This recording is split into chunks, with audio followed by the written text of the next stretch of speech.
জ্বালানি তেলের দাম বৃদ্ধির প্রেক্ষিতে কিলোমিটার প্রতি 11 পয়সা করে বাড়ানো হলো বাস ভাড়া। ঢাকা ও চট্টগ্রাম মহানগরীতে প্রতি কিলোমিটারে নতুন ভাড়া হচ্ছে 2 টাকা 53 পয়সা।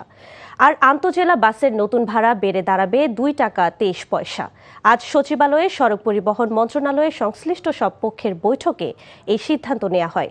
ভাড়া সমন্বয়ের ক্ষেত্রে শুধু জ্বালানি তেলের বর্ধিত মূল্যই বিবেচনায় নেওয়া হয়েছে বলে জানিয়েছেন সড়ক পরিবহন ও সেতুমন্ত্রী শেখ রবিউল আলম। নাজরানা চৌধুরীর রিপোর্ট। ইরান ইসরায়েল যুদ্ধের প্রেক্ষিতে বিশ্বব্যাপী জ্বালানি তেলের দাম বৃদ্ধির কারণে গত শনিবার ডিজেলের দাম লিটার প্রতি 100 টাকা থেকে বাড়িয়ে 115 টাকা নির্ধারণ করে সরকার। এরপর থেকেই পরিবহন খাত সংশ্লিষ্টরা বাস ভাড়া নতুন করে নির্ধারণের দাবি করে আসছিল। পরিবহন সংশ্লিষ্টদের সাথে মোট 3 দফা বৈঠক করে অবশেষে বৃহস্পতিবার ভাড়া বাড়ানোর সিদ্ধান্ত নিল সড়ক পরিবহন ও সেতু মন্ত্রণালয়।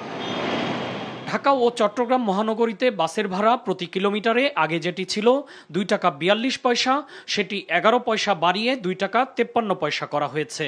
আর আন্তজেলা বাসের জন্য নতুন ভাড়ার হার হবে 2 টাকা 23 পয়সা। সড়কমন্ত্রী শেখ রবিউল আলম এ সময় সাংবাদিকদের বলেন, শুধুমাত্র জ্বালানি তেলের দাম বৃদ্ধিকেই নতুন এই ভাড়া নির্ধারণের ক্ষেত্রে বিবেচনা করা হয়েছে। তেলের দাম পুনরায় কমলে আবার এই একই প্রক্রিয়ায় ভাড়া কমবে, আবার তেলের দাম যদি বাড়ে কোনো কারণে তাহলে একই প্রক্রিয়ায় ভাড়া সমন্বয় হবে।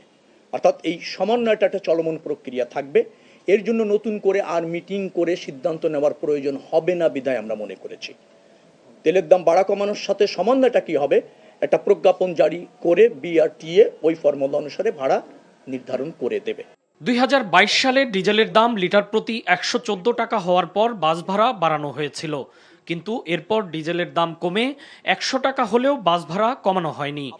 তাহলে এখন ডিজেলের দাম 115 টাকা হওয়ার পর কেন বাস ভাড়া বাড়ানো হলো, এমন প্রশ্নের জবাবে সড়কমন্ত্রী বলেন, পরিবহন মালিকদের অনেক দাবি থাকা সত্ত্বেও তারা মাত্র 11 পয়সা ভাড়া বাড়ানোর সিদ্ধান্ত নিয়েছেন। 15 টাকা বেড়েছে। আমাদের যে ফরম্যাট আছে, যে ফর্মুলা আছে, তাতে পার আপনার টাকায় 1 পয়সা বাড়ে। তাদের মেইনটেন্স কস্ট বেড়েছে ইত্যাদি বেড়েছিল, আমরা সেটা আমলে নিয়ে নিই প্রথম।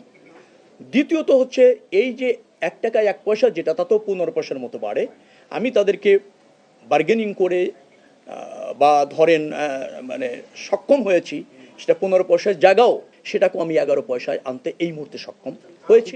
বিআরটিএর প্রজ্ঞাপন জারি হওয়ার পর নতুন হারের এই ভাড়া বৃহস্পতিবার থেকেই কার্যকর হচ্ছে। নজরানা চৌধুরী, এনটিভি নিউজ, ঢাকা।